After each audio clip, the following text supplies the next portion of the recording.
When you talk about building smart homes and using features from different companies, one of the things that inevitably happens is you hear about cloud versus local. Cloud means the internet is required for a feature to work. Local means that the feature is embedded on the device, or you'll sometimes see it called edge computing. The debate of cloud versus local is almost like a holy war at this point. I, as a creator, constantly hear from people, you gotta have local, you gotta have local. So today I'm gonna share with you a story that actually suggests that sometimes cloud computing is the more capable one. And I think what I'm really trying to do here today is to open up some of those people's eyes that are constantly going, it can only be local, it can only be local. Well, local is not gonna give you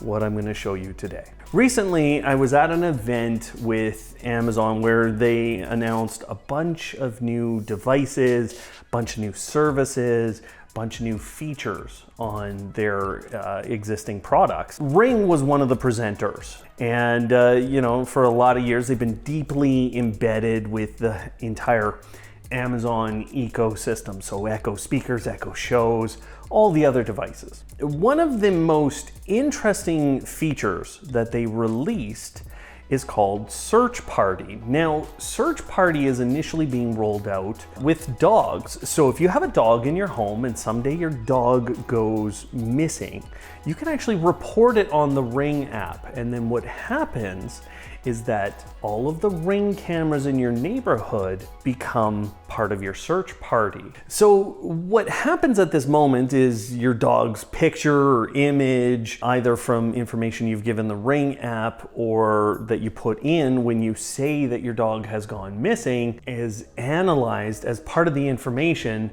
that the whole Ring system gets from all of the cameras. Now, there are a lot of privacy implications in this moment. Everybody's camera around the neighborhood is being used and is trying to identify if this dog is suddenly in front of a camera. So when that happens, first of all, the person who owns the camera gets an opportunity to opt in. If they want to opt out, no information is stored about the dog being at that location.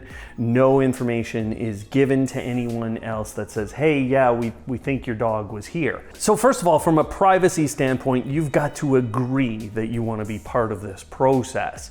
Your cameras will be used as part of this process, but you don't necessarily have to be involved, and none of the data from your cameras actually has to be used in the system. It's used to locate the dog, but it's not used to inform the owner that it was there.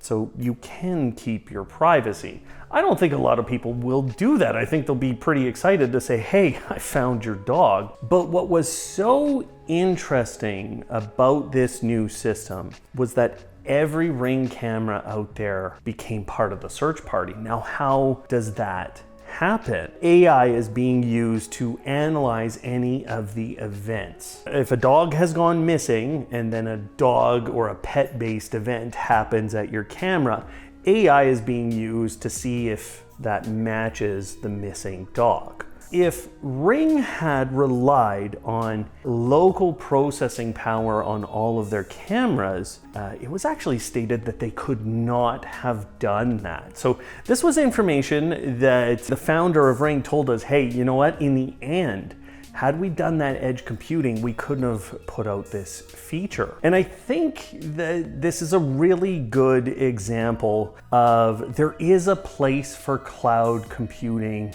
in your home automation. And I think it's a little bit nearsighted right now. We don't have to have everything local. Don't make that so important. There are moments where it is important to have local processing power. And I think running automations is a really important moment to have local processing power, to have that all execute and not have to have cloud services involved. But there are features and there are things that you're going to want to take advantage of like this. The internet is required, and access to those really big servers is gonna be important. You don't always want cloud automation though, and so our video sponsor Aqara is introducing their new M200 Smart Hub. This is a local automation first hub as it connects Matter over Thread, and Zigbee products to the rest of your smart home. You can connect up to 40 Aqara Zigbee devices and 40 Thread devices too. This hub also acts as an infrared controller, so you can put it in the room with fans, AC units, heaters, and even your TV, and then have it turn on and off and control those devices, making old electronics smart. The M200 also has a speaker for custom ringtones and notifications, plus it can be connected through Wi-Fi or Ethernet, and there's even an option for power over Ethernet. If you're just starting out your smart home journey, this is a wonderful hub as it has all the features you'll want and a good price to boot. So check out the links below to get your new M200 Smart Hub from Aqara. With so many more companies about to use AI, I think this is going to become really prevalent in our discussions in the smart home. So I just don't see a lot of people having enough processing power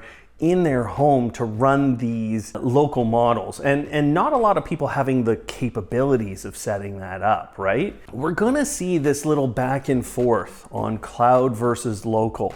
It's gonna happen all again. And you know, we were all okay going cloud when the voice assistants were gonna do so much for us, and then as a community we kind of returned to our local computing in a lot of ways. And I think you just need to employ both in the right way. So that's the point of today's video, guys. I don't want to go in depth into all the different situations, and I'm happy to chat with you about the different situations that you're considering cloud versus local home automation products in. Right now we have a really good example of something that I want to take advantage of with the search party feature, and in the future they're looking at helping lost children with this kind of a system. So you know, you can go watch that video and hear more about some of these AI and cloud computing features, and you can actually hear all about how Amazon is doing a lot of local based automation. You can see that all in the video that's up on screen right there. So go ahead, watch that one. It's a really neat set of stories about their recent launch event. Otherwise, thanks for watching today, and of course, live smart.